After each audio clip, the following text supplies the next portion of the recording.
پیارے اسلامی بھائیوں اور بہنوں، السلام علیکم ورحمۃ اللہ وبرکاتہ۔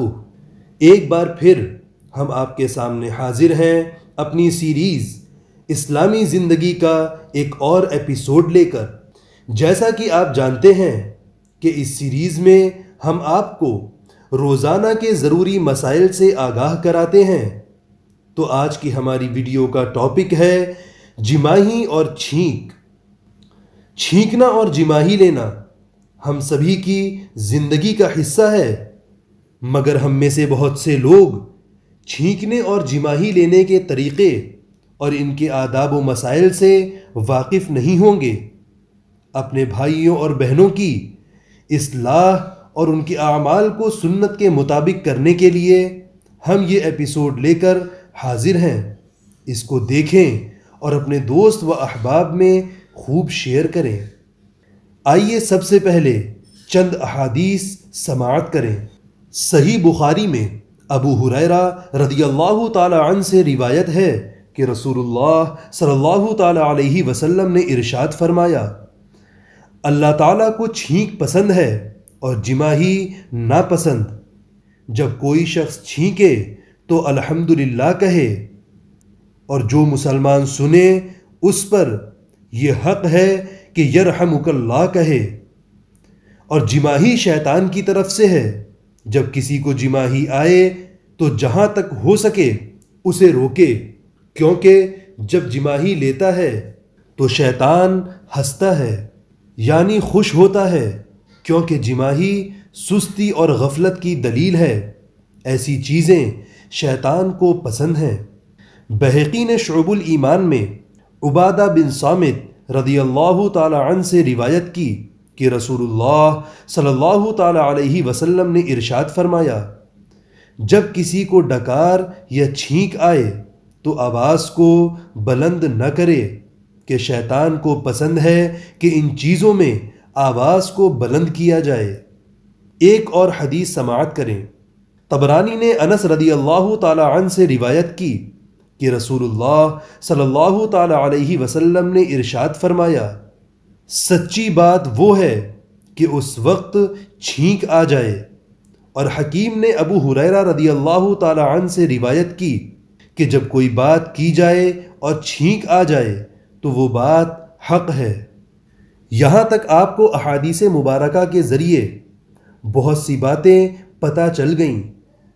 اب آئیے چند اہم مسائل جان لیں۔ جماہی سے متعلق یہ ایک مسئلہ یاد رکھیں کہ یہ سستی اور غفلت کی علامت ہے اور شیطان اس سے خوش ہوتا ہے۔ اس سے ہمیں بچنا چاہیے۔ جب جماہی آئے تو اسے روکنے کی کوشش کی جائے، چاہے تو منہ بند کر کے روکے اور چاہے تو ہاتھ سے روکے، کہ بعض علماء فرماتے ہیں جب انسان کو جماہی آتی ہے تو شیطان اس کے منہ میں گھس جاتا ہے۔ ایک طریقہ یہ بھی بتایا گیا کہ جب جماہی آئے تو یہ بات سوچیں کہ انبیاء علیہم السلام کو جماہی نہیں آتی تھی، انشاءاللہ تعالی فائدہ ہوگا۔ آئیے اب چھینک سے متعلق مسائل جان لیں۔ چھینک کا جواب دینا واجب ہے جبکہ چھینکنے والا الحمدللہ بولے۔ اگر چھینکنے والا الحمدللہ نہ بولے تو جواب واجب نہیں، اور اس کا جواب فوراً دینا واجب ہے، اور اتنی آواز سے دینا ہے کہ چھینکنے والا سن لے۔ چھینک کا جواب دینا ایک بار واجب ہے۔ دوبارہ چھینک آئی اور اس نے الحمدللہ کہا تو جواب دینا واجب نہیں بلکہ مستحب ہے۔ اب چند دعائیں سماعت کر لیں۔ جس کو چھینک آئے اسے الحمدللہ کہنا چاہیے، اور بہتر یہ ہے کہ الحمدللہ رب العالمین کہے یا الحمدللہ علی کل حال کہے، اور دوسرا شخص اس کے جواب میں یرحمک اللہ کہے۔ پھر چھینکنے والا یہ کہے یغفر اللہ لنا ولکم، یا یہ کہے یہدیکم اللہ ویصلح بالکم۔ ان کے سوا دوسرے کلمات نہ کہے جائیں۔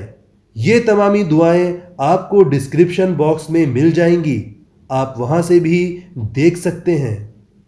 اگر ایک محفل میں کسی شخص کو 3 بار سے زیادہ چھینک آئے تو 3 بار تک جواب دینا ہے، اس کے بعد اختیار ہے، چاہے تو جواب دے چاہے نہ دے۔ اگر کسی عورت کو چھینک آئے اور وہ بوڑھی ہو تو مرد اس کا جواب بلند آواز سے دے، اور اگر وہ عورت جوان ہو تو جواب اس طرح دے کہ وہ عورت سن نہ سکے۔ ایسے ہی مرد کو چھینک آئی اور عورت نے یرحمک اللہ کہا تو اگر وہ عورت جوان ہے تو مرد اس کا جواب دل میں دے، اور اگر وہ بوڑھی ہے تو زور سے جواب دے سکتا ہے۔ ایک اہم مسئلہ جان لیں کہ جمعہ و عیدین کے خطبے کے وقت اگر کسی کو چھینک آئی تو سننے والا اس کا جواب نہ دے۔ جان لیں کہ اگر کسی کافر کو چھینک آئے اور وہ الحمدللہ کہے تو اس کے جواب میں یہدیک اللہ کہا جائے، یعنی اللہ تم کو ہدایت دے۔ جب کسی کو چھینک آئے تو چھینکنے والے کو چاہیے کہ زور سے الحمدللہ کہے تاکہ کوئی سنے اور جواب دے، اور اگر جواب چند لوگوں نے دے دیا تو سب کی طرف سے ہو گیا، مگر بہتر یہ ہے کہ سب سننے والے جواب دیں۔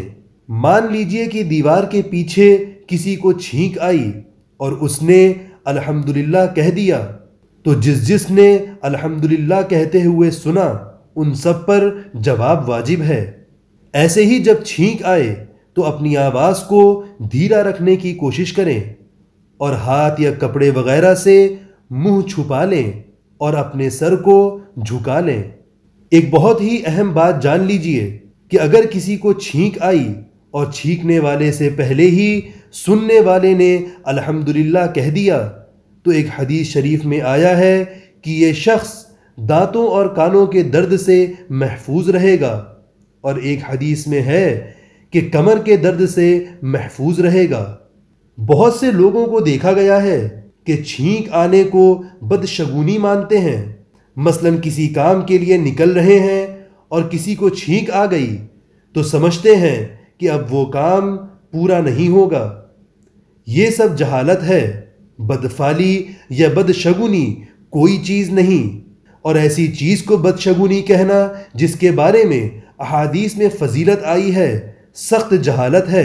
اللہ تعالیٰ ایسی حماقت سے ہم سب کو بچائے۔